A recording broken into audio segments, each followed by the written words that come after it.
माननीय मंत्री भरतश्री गोगावले यांच्या माध्यमातून महाराष्ट्र सरकारची बांधकाम कामगार नोंदणी कार्यक्रम योजना ही आपल्याकडे कधीच लाभली नाही, आपल्याला माहिती नाही। मग आपल्या तालुक्यामध्ये महाड विधानसभा मतदारसंघामध्ये जे मजूर आहेत, जे गौंडी काम करतात, कुशल अकुशल, यांची नोंदणी झालेली नाही आणि ती नोंदणीचा कार्यक्रम या ठिकाणी आज शिवसेना पक्षाच्या वतीने पूर्ण तालुक्यामध्ये लावलेला आहे। मोरगोली कोंडी विभागातल्या महिला असतील किंवा पुरुष असतील, त्यांचं वय 60च्या आतमध्ये आहे, 18 ते 60 वयोगटाच्या जे मजूर आहेत त्यांची नोंदणी करून त्यांना विविध लाभ येणाऱ्या काळामध्ये शासनाच्या माध्यमातून मिळणार आहे।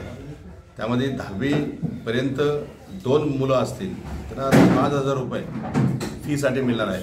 10वी मध्ये ज्या मजुरांची मुलं शिकतात, ज्याची नोंदणी झालेली आहे, अशा मजुरांच्या मुलांना 5000 रुपये दर वर्षाला 2 मुलांसाठी मिळणार आहेत।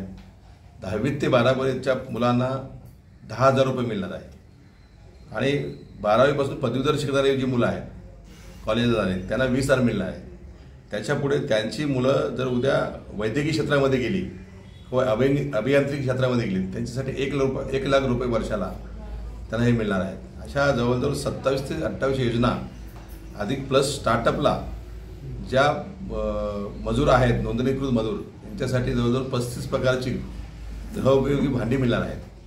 आणि ह्या योजना कधीच आपल्याला राबलेल्या नाहीत। माननीय मंत्री महोदयांच्या माध्यमातून अखंड महाड विधानसभा मतदारसंघामध्ये प्रत्येक ग्रामपंचायतीमध्ये किमान 50 मजुरांची नोंद करून घ्यायची आणि त्यांना हा लाभ द्यायचा आणि त्यांना स्वतःच्या पायावरती उभं करणं अत्यंत महत्त्वाचं आहे। अत्यंत महत्त्वाचं म्हणजे आपण जे मजुरी करणारे जे लोक आहेत त्यांच्याकडे प्रमाणपत्र अजिबात नाही, बाकी सगळ्यांच्याकडे प्रमाणपत्र असतात।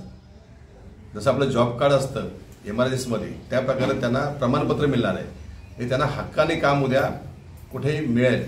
अशा प्रकारचं ग्रामीण भागामध्ये जी मजूर करणारी लोक आहेत, कुशल अकुशल, गौंडी काम करणारी किंवा रस्त्यावरती काम करणारी, गौंडी किंवा शेतामध्ये काम करणारी, जी नोंदणीकृत जे रजिस्ट्रेशन आहे एखाद्या संस्थेचं, म्हणजे मजूर सहकारी संस्था असेल, सुशिक्षित बेकार असेल, यांच्या हातामध्ये त्यांनी 90 दिवसाचा कमीत कमी त्या ठिकाणी काम केलेल्याचा त्यांना दाखला द्यावा लागतो। आणि अशा प्रकारची योजना आज मोठ्या प्रमाणामध्ये इथल्या सामान्य कष्टकरी लोकांना, जो मजूर आहे, त्याला दिलासा देणारी योजना या ठिकाणी माननीय मंत्री महोदयांनी आणलेली आहे। त्याची सुरुवात पोलादपूर तालुक्यामध्ये आतापर्यंत जवळजवळ 10-11 हजार मजुरांना या ठिकाणी मजूर देण्याचा मानस या ठिकाणी आमचा आहे आणि त्यासाठी मोठ्या प्रमाणामध्ये शिवसेना पक्ष या ठिकाणी काम करतो।